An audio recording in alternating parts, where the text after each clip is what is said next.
অসি সাহেব, আমি বুঝছি আপনি খুব করালো, হালকা পাতলা আপনি খান না। আমি আমার বাবাকে বলে আপনার প্রমোশনের ব্যাপারটা আমি বলে দেবনি। আর টাকা পয়সা কত লাগবে কোন, আমি এক্ষুনি আইনে দিতাছি। খামাখা ঝামেলা করে কি লাভ? মাসুদ রানা তাদের মতো পুলিশ অফিসার নয় যারা টাকার দামে নিজের পোশাকের মর্যাদা বিক্রি করে দেয়। মিছা কথা, আমার বিশ্বাস হয় না। আমি শিওর আপনি দাম বাড়াইতাছেন। অহন কোন কত দিমু, নইলে যাবিন চইলাইলে আমার বাপে দিব আন্ডা। বেলা 3টার পর জামিনের অর্ডার ইস্যু হয় না। আরে যাবিন, আমাদের জন্য কোনো টাইমের ব্যাপার না। আমার আব্বা ঠিকই নিয়ে আইবো। আমি মেড ইন জিঞ্জিরা, কাম করি উড়া ধুরা। ওসি সাহেব, এই যে কোর্টের বেল অর্ডার, আমার ছেলে জুয়েলকে ছেড়ে দিন। হোয়াট? অবাক হচ্ছেন কেন? আপনি এই থানায় নতুন নাকি? তা না হলে আমার ছেলে জুয়েলকে আপনি কি করে গ্রেফতার করেছেন? আপনার সাহসের তারিফ করতে হয়। আপনার ছেলে আপনার বাড়িতেই আপনার কাজের মেয়ে ময়নাকে খুন করেছে। আপনি আইনের লোক হয়ে বেআইনি কথা বলা ঠিক না। আমার ছেলে যে ময়নাকে খুন করেছে তার প্রমাণ কোথায়? ডেড বডি কোথায়? যে কেউ একজন এসে বলল আমি কাউকে খুন করেছি, তাতে কি আপনি আমাকেও গ্রেফতার করবেন? ডেড বডি খুঁজতে আমি দারোগা সাহেবকে পাঠিয়েছি। স্যার, এই যে দারোগা সাহেব, কোনো ডেড বডি পেলেন? না স্যার, ওই বাড়িতে কোনো ডেড বডি নেই, আর খুন হওয়ার কোনো আলামতও নেই sir. Okay, you go. Sir, আরে আমার ছেলের কষ্ট হচ্ছে, ওকে ছেড়ে দিন।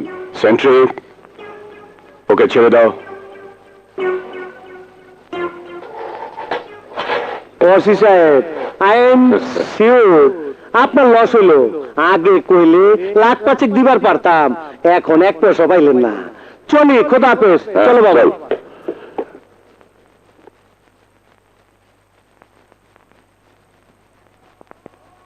ভাই ভাই ভাই, তোমার নাকি ওই থানার ওসি অ্যারেস্ট করে নিয়ে গেছিল। নাম কি বলো ভাই? ওই শালা পুলিশের ওসির লাশ এখনই আমি তোমার জিঞ্জিরায় ফেলাই দিয়ে আসি। এই এই, ছাগলের 5 নম্বর বাচ্চার মতো ফাল পারিস না, তুইও সাবধান হয়ে থাক। আর কিভাবে সাবধান হবো বাবা? লিটনের মুখ থেকে সবকিছু শুনে আমি ময়নার লাশ মেন হলে ফেলে দিয়ে এসেছি।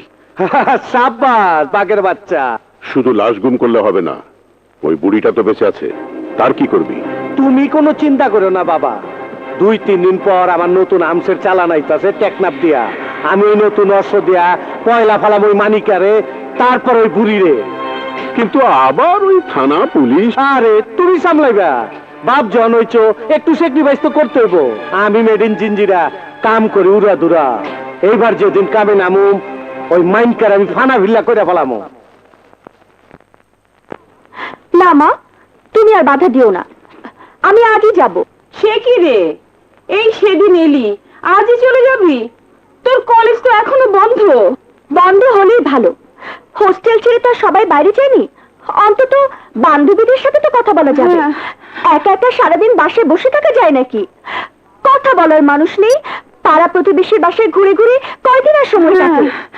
আমি কি করবো বল? মানিকটা বিয়ে করলেও তো তোর একজন কথা বলার সাথী হতো।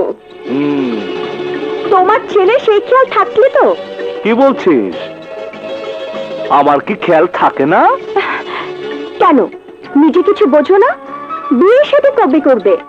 একা একা ঘরে সারাদিন বসে থাকা যায় নাকি? কথা বলার সাথী নেই, কাজ করার সাথী নেই। নোনো ভাইয়া, মানুষ এভাবে বাঁচতে পারে না। তার মানে তোর কথা বলার সাথীর জন্য আমাকে বিয়ে করতে হবে? মারবার ঠাকুর। কেন থাপ্পড় মারবে কেন? মানুষ কি বিয়ে শাদী করে না?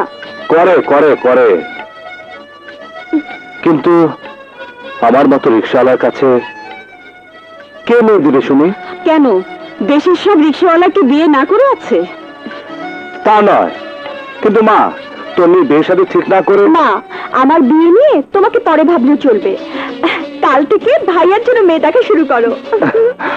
তোদের যা ইচ্ছে তোরা তাই কর, আমি এসবের মধ্যে নেই। মা, আমি চললাম। বলো তো মা, ভাইয়ার জন্য তোমার কেমন মেয়ে চাই? যেমনটি আল্লাহ আমার মানিকের কপালে রেখেছেন তেমন।